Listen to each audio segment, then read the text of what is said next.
Agora, nós vamos conversar com o ex-presidente da Câmara dos Deputados, Rodrigo Maia, que é secretário de Projetos e Ações Estratégicas do governo de São Paulo. Secretário, bom dia, obrigado pela entrevista aqui para a CNN. Na avaliação do senhor, pelo tanto de tempo que o senhor está no Congresso Nacional, há ambiente agora para uma eventual discussão do processo de afastamento do presidente? Rafael, primeiro bom dia.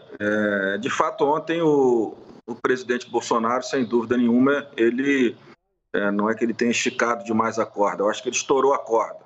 O que eu acompanhei desde ontem é um encaminhamento claro por um isolamento do presidente Bolsonaro. Eu acho que todos começaram a entender que não dá mais, né? De alguma forma, desde 19, alguns, como eu, a gente vem alertando sobre isso, enfrentando esses ataques que o Supremo recebeu ontem, né? O Parlamento recebeu muito durante 19 e 20, é sempre a ação dos populistas, ganham pelas vias democráticas e querem construir uma nova democracia, enquadrando, vamos chamar assim, as instituições. Agora, o que eu achei de mais importante nas últimas horas foi movimentos de partidos como o PSD e o PSDB chamando as suas direções para a discussão do processo de impeachment. O que estava desconectado até ontem era exatamente as direções partidárias com as suas bancadas de deputados, no caso desses partidos que eu considero de centro, centro-direita, PMDB, PSD, PSDB, DEM, Cidadania, da qual a linha de vocalização das suas direções é sempre contra o Bolsonaro nos últimos meses e as bancadas dando suporte ao governo Bolsonaro. A minha impressão é que com os atos de ontem e com as reações dos partidos desde ontem, continuando hoje, nós vamos começar a ter uma definição melhor dos partidos na questão congressual. E por que isso é importante? Porque se nós estamos aqui, a sua pergunta é sobre impeachment, é claro que quando esses partidos conseguem convergir a posição das suas executivas com a posição das suas bancadas de oposição ao Bolsonaro, nós passamos a ter um outro ambiente congressual daqui para frente. E acho que esse ambiente, é claro que é muito dinâmico a possibilidade ou não de impeachment, o apoiamento ou não no processo de impeachment. A gente viu que na Dilma foi uma construção ao longo de semanas, mas sem dúvida nenhuma os dois discursos do presidente ontem, eu acho que foi um chega forte por parte da maioria da sociedade, da maioria dos partidos, contra essa prática permanente de ficar estimulando uma democracia direta, né, dizendo que está ouvindo o povo e que o povo está com ele.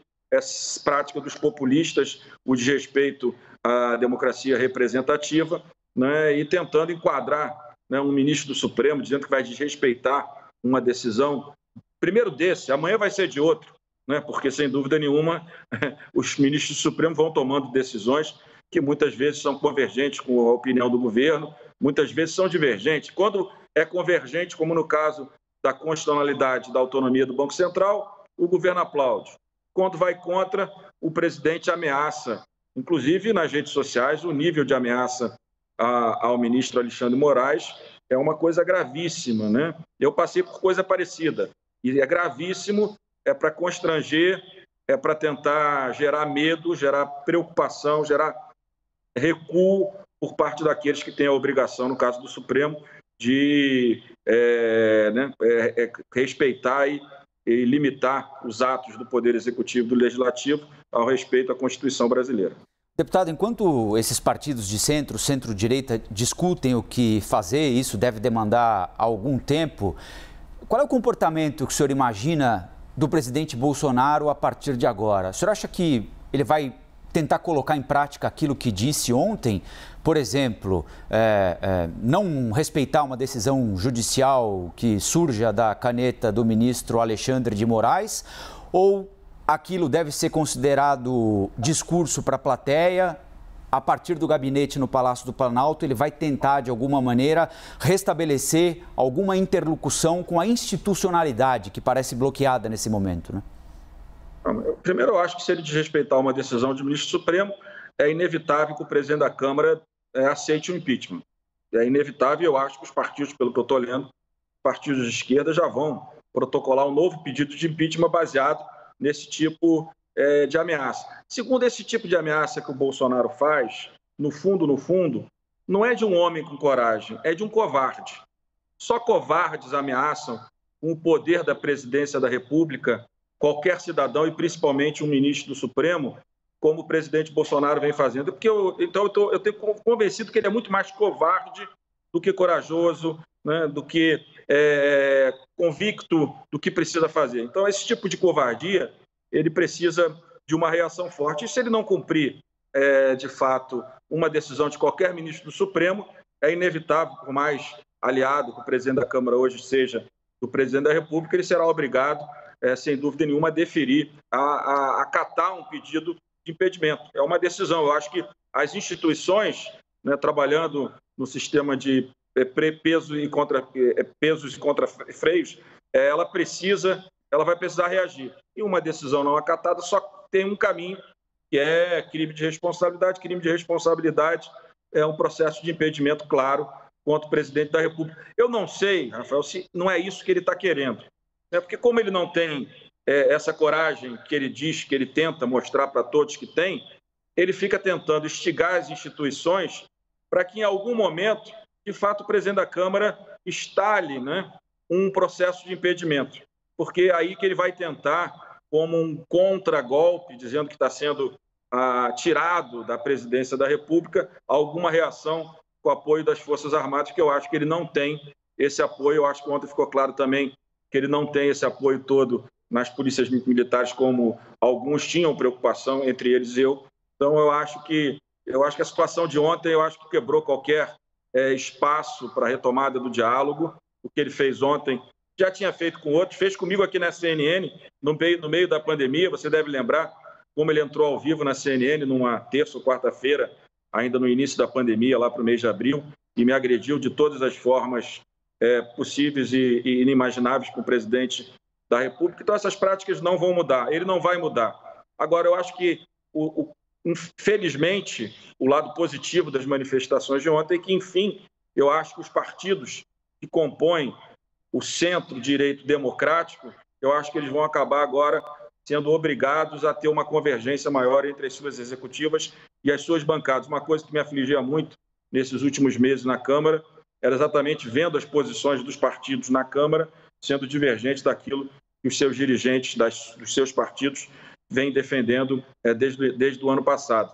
Então, acho que essa convergência, eu acho que ela vai gerar já um primeiro limitador ao presidente no Congresso Nacional. Ele não terá mais condições, por exemplo, de votar matérias como votou, aquele projeto do imposto de renda que é horrível, que não atende a ninguém, só prejudica a economia brasileira, com 400 votos. Até a esquerda votou aquele projeto, né? Então, eu acho que vai ter um primeiro limitador para o governo na sua base parlamentar. Sim. E talvez a segunda consequência seja, de fato, ele perdendo as condições de diálogo, ele tentar avançar em alguma loucura dessa de respeito a uma decisão de um ministro do Supremo, e aí sim está dado todas as condições, sem nenhuma dúvida, apesar delas já existirem, mas um ato concreto de desrespeito a uma decisão do Supremo. Não haverá outro caminho ao presidente Arthur Lira que não seja dar encaminhamento a um processo de impedimento. Deputado Gustavo Uribe quer fazer uma pergunta para o senhor lá de Brasília. Oi, Uribe. Bom dia, secretário. Secretário, o senhor falou que essas afirmações do presidente Jair Bolsonaro foram duras, mas a gente ainda não ouviu a fala de Arthur Lira, presidente da Câmara dos Deputados. Desde ontem ele não se posicionou. O senhor acha que diante dessas graves afirmações caberia um posicionamento do presidente da Câmara dos Deputados? Olha, eu vi nos sites alguma coisa dele desqualificando a tal da reunião do Conselho da República, não sei se foi em on. Eu acho que ele tem que, de fato, ter um cuidado maior, porque ele é o presidente da Câmara que decide sim ou não num processo de impedimento. E eu não tenho dúvida que no dia de hoje ele vai se manifestar. Não tem muita alternativa para o presidente da Câmara, todos estão se manifestando. É óbvio que o presidente das duas casas do Poder Legislativo precisam ter sua posição deixada clara nas próximas horas para a sociedade. Eu não tenho dúvida que o presidente da Câmara, e tenho convicção que por toda a dificuldade que ele vai ter na relação com o ministro da Casa Civil, claro que é muito próximo a ele, e não terá outra alternativa a ele que não seja uma crítica contundente ao que ocorreu ontem em Brasília e em São Paulo. Nós conversamos aqui na CNN com o ex-presidente da Câmara dos Deputados, secretário do Governo de São Paulo, deputado Rodrigo Maia. Muito obrigado pela entrevista e até uma próxima, deputado. Obrigado, bom dia. Bom dia.